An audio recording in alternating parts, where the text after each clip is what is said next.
회사 다니면서 좋은 멘토를 만난다는 거 굉장히 행운인 일이겠죠. 하지만 출근해서 주변을 아무리 둘러보아도 닮고 싶은 사람도 없고 조언 듣고 싶은 사람도 없고 또 좋은 얘기를 나에게 해주는 사람도 없을 때가 많다는 게 현실인데요. 그럴 때 데카르트의 이야기를 떠올려 보면 어떨까요? 좋은 책을 읽는다는 것은 과거 몇 세기의 가장 훌륭한 사람들과 이야기를 나누는 것과 같다. 때로는 좋은 선배가 돼주고 또 좋은 친구가 돼주기도 하고, 그리고 어떤 때는 나 자신의 또 다른 모습이 돼주기도 하는 책들을 더 재밌고 즐겁게 읽는 시간이죠.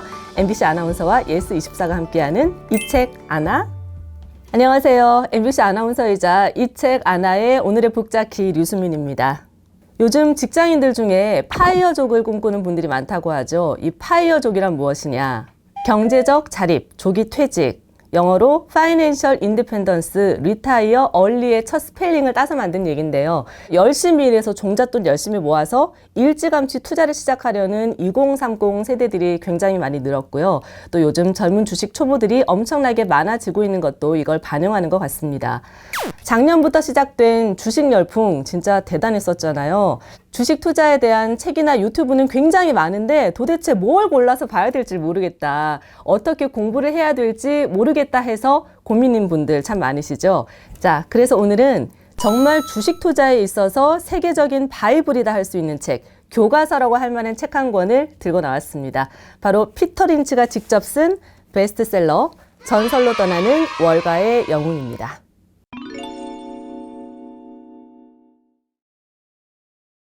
자, 워렌 버핏은 들어봤는데 피터 린치는 처음 들어본다 하는 분들 많으실 것 같은데요. 이 피터 린치는 월스트리트에서 마젤란 펀드를 13년 동안 운영해서 무려 2700%의 수익률을 올린 전설적인 인물입니다. 월스트리트에서 10년이 넘는 기간 동안 시장 수익률을 능가한 경우는 딱 두 사람, 바로 피터 린치와 워렌 버핏 뿐이라고 하니까 진짜 대단하죠. 이 워렌 버핏과 피터 린치의 투자 철학은 공통점이 있습니다. 바로 가치 투자를 했다는 거. 좋은 가치가 있는 기업의 주식을 사서 장기적인 안목으로 투자를 하는 건데요. 여기서 두 사람의 차이점이 있습니다. 워렌 버핏은 소수의 초우량 기업에 투자를 해서 보유 기간을 길게 가져간다거나 그 회사를 인수하는 방법을 선택했다면, 피터 린치는 펀드 매니저였다 보니까 이 펀드를 매입한 고객들을 먼저 염두에 두게 되는 거죠. 좀 더 빠른 시간 안에 성장할 수 있는 중소형 성장 기업의 비중을 높게 가져갔다는 것이 차이점이겠습니다. 그래서 피터 린치는 좋은 기업의 주가가 낮아질 때까지 기다리는 대신에 늘 새로운 투자 대상을 찾아서 부지런하게 기업들을 방문하고 발로 뛰어서 정보를 찾아냈다는 겁니다. 피터 린치의 투자 방법, 어떻게 보면 굉장히 간단한 겁니다. 일상생활에서 투자의 아이디어를 얻었다는 점, 그 중에서도 높은 성장 가능성을 보이는 기업에다가 투자를 한다는 거죠. 자, 대신에 이때 무작정 투자를 하는 것이 아니고 최소한 내가 보유하고 있는 기업이 뭘 하는 회사인지는 자세하게 분석을 하고 알고 있어야 된다는 점을 강조하고 있습니다. 내가 이 책에서 말하고자 하는 것은 독자가 어떤 상점에서 쇼핑을 즐긴다는 이유로 그 상점의 주식을 사야 한다는 것이 아니다. 자신이 좋아하는 제품을 만든다는 이유로 그 회사의 주식을 사라는 것도 아니다. 또한 음식이 맛있다고 해서 그 체인 회사의 주식을 덥석 사야 하는 것도 아니다. 어떤 상점이나 제품, 식당이 마음에 든다면 흥미를 느낄 만한 좋은 이유는 된다. 우선 조사하고자 하는 기업 목록에 이들을 올려놓을 수는 있다. 하지만 이것만으로는 주식 매입에 충분한 이유가 되지 못한다. 회사의 이익 전망, 재무 상태, 경쟁 상황, 확장 계획 등을 조사하기 전에는 절대로 투자를 해서는 안 된다. 조심성 많은 사람들조차 주식에 대해 제대로 분석도 하지 않은 채 일시적인 기분에 따라 평생 모은 돈을 투자하곤 한다. 런던행 항공권을 살 때는 주말 시간을 온통 할애해 한 푼이라도 싸게 살 방법을 찾느라 애를 쓰는 부부가 KLM 항공사 주식을 살 때는 회사를 조사하는데 단 5분도 쓰지 않고 500주나 덜컥 매수해버리는 일이 비일비재하다. 자, 이 얘기 들으니까 가슴 뜨끔하신 분들 많이 계실 것 같은데, 피터 린치의 이야기처럼 제대로 알아보지도 않고 그냥 소문만 듣고 누가 추천을 해서 내 소중한 돈을 그냥 무턱대고 투자를 하는 경우가 사실은 참 많습니다. 그렇다면 주식 투자를 제대로 하면서 성공할 수 있는 방법은 어떤 건지 아주 친절하게 조목조목 설명을 해주고 있습니다. 자, 목차를 먼저 쭉 살펴보면 크게 세 가지 파트로 나누어서 투자 준비를 하기 위해서 알아야 할 것들, 그리고 종목 선정을 할 때 어떤 게 좋은 종목이고 또 어떤 것이 피해야 할 종목인지를 제대로 파악하는 방법, 그리고 종목을 선정했다면 과연 언제 사고 팔아야 되는 건지 그런 구체적인 방법들까지 알려주고 있습니다. 사실 어떤 책들을 보면 이거 너무 어려워서 무슨 소리인지 도저히 나는 이해가 안 된다 이럴 때가 있잖아요. 이 책은 다릅니다. 어렵고 고리타분한 이론만 얘기하는 것이 아니라 그동안 피터 린치라는 사람이 어떤 종목에 투자를 했고 또 실제 사례들을 바탕으로 굉장히 자세하게 설명을 해주고 있는데요. 성공한 경우만 얘기하는 것이 아니라 자신이 실패했던 경우와 그 이유들까지 다 얘기를 해주고 이 책을 읽다 보면은 우리가 저지르기 쉬운 실수들에 대해서도 잘 알 수 있게 됩니다. 자, 그러면 피터 린치가 기피하는 주식은 어떤 건지 이 책에서 몇 부분만 살짝 알아볼까요? 내가 기피하는 종목은 가장 인기 있는 업종 중에서도 세간의 주목을 가장 많이 받고 있는 주식이다. 사람들 사이에 평판이 좋고 카풀이나 통근 열차에서 남의 이야기를 듣던 중 솔깃하여 흔히 매입하게 되는 그런 종목이다. 인기 종목의 주가는 대개 잘 알려진 가치 기준을 벗어나서 빠르게 상승한다. 그러나 이 높은 주가를 지탱하는 것은 막연한 희망과 공허감이므로 상승할 때만큼이나 추락하는 속도도 빠르다. 또 내가 기피하는 또 다른 종목은 제2의 맥도날드, 제2의 인텔, 제2의 디즈니라며 성가시게 주변에서 추천하는 것이다. 내 경험에 비추어 볼 때 제2의 아무개는 결코 아무개가 되는 법이 없다. 자, 이 밖에도 피터 린치는 이 책을 통해서 회사가 실질적인 실적을 보여줄 때까지 주식 매수를 미뤄야 되고 또 의심이 들 때는 조급해하지 말고 꼭 기다리라는 얘기를 해주고요. 또 투자를 하기 전에 미리 자기 진단을 해보는 것이 좋은데 나한테 집이 있는지 그리고 당장 내가 돈이 필요한 건지 또 주식 투자자로서 성공할 자산이라고 볼 수 있을 텐데 인내심이나 자신감, 상식, 초연함 또 공포를 무난하게 넘길 수 있는 그런 성향인지 미리 한 번쯤 점검해 보는 것이 필요하다고 말합니다. 자, 그러고 보면 이 주식 투자라는 건 단지 운이 좋기만을 바라고 뛰어들 수 있는 성격의 것이 절대 아니고요. 직접 알아보고 부지런히 조사해서 투자를 하면 오히려 우리 개인 투자자들이 펀드 매니저 같은 기관 투자자들보다 더 유리한 점도 많다는 걸 알려주고 있는데요.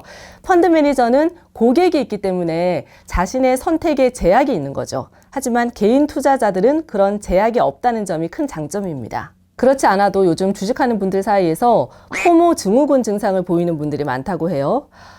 그때 그 주식을 샀어야 되는데 못 사서 내가 손해를 봤다고. 남들은 다 부자 되는 것 같은데 나만 뒤처지는 것 같아서 막 불안해지는 심리. 피터 린치는 그런 분들에게 이런 이야기를 해줍니다. 바보 같은 소리로 들리겠지만 내 친구들은 매일 뉴욕 증권거래소의 10루타 종목들을 살펴보면서 이런 종목들을 사지 않아서 엄청난 손해를 보았다며 자학한다. 야구 카드, 보석, 가구, 집에 대해서도 이런 식으로 자학한다. 다른 사람이 얻은 이익을 자신의 손실로 여기는 태도는 주식 투자에서 생산적인 태도가 아니다. 자신의 화만 돋을 뿐이다. 주식을 더 많이 알게 될수록 우리는 대박 종목을 더 많이 놓쳤다고 생각하고 머지않아 수억, 수조 달러를 손해보았다며 자신을 책망한다.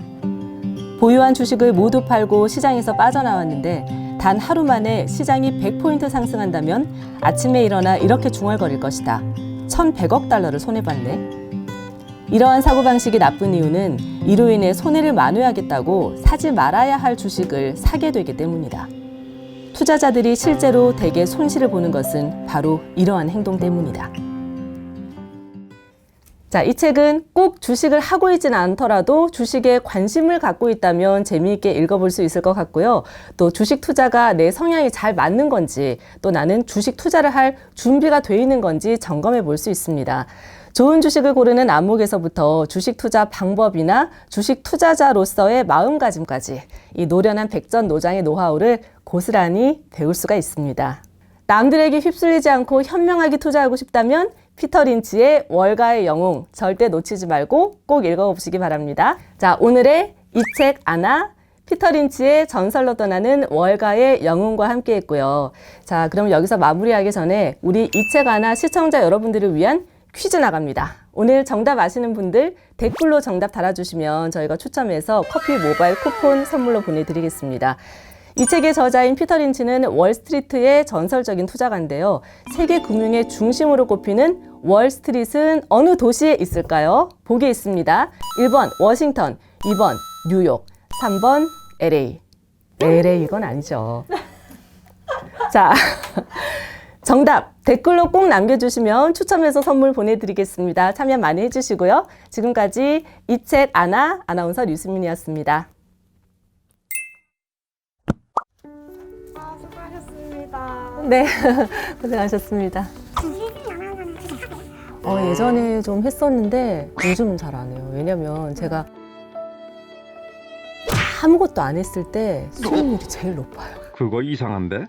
제가 주식 투자자로서의 자질은 좀 부족한 것 같아요. 그래도 이제 책을 읽었으니까 앞으로는 조금 다른 시각을 가지고 다시 도전을 해볼까 싶기도 하다가도 지금 과연 이게 들어갈 시기가 맞는지 일단 이 책을 읽었으니까 조금은 알 수 있을 것 같은데 좀 더 공부를 해야 되지 않을까 싶어요. 이 종목 괜찮대. 이 돈만 있대. 그냥 귀가 팔랑거리는 스타일. 정말 팔락거려서 진짜 이 귀로 날아갈 것처럼 팔락거리는데 지금 이 책을 읽었으니까 그러면 안 된다는 걸 알았죠. 이제는 안 그럴 수 있을 것 같아요. 팔락귀 가진 분들은 꼭 읽으셔야 돼요. 상상을 한번 해보자면. 네.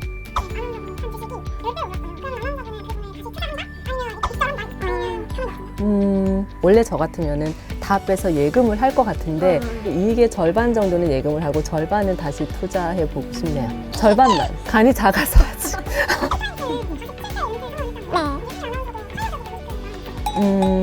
타이어족 물론 좋은데요. 제가 일을 하는 이유가 뭐 오로지 경제적인 것만은 아니기 때문에 일단 자금이 좀 모이면 좀 더 편안한 마음으로 하고 싶은 일을 계속 하면 되지 않을까 싶네요.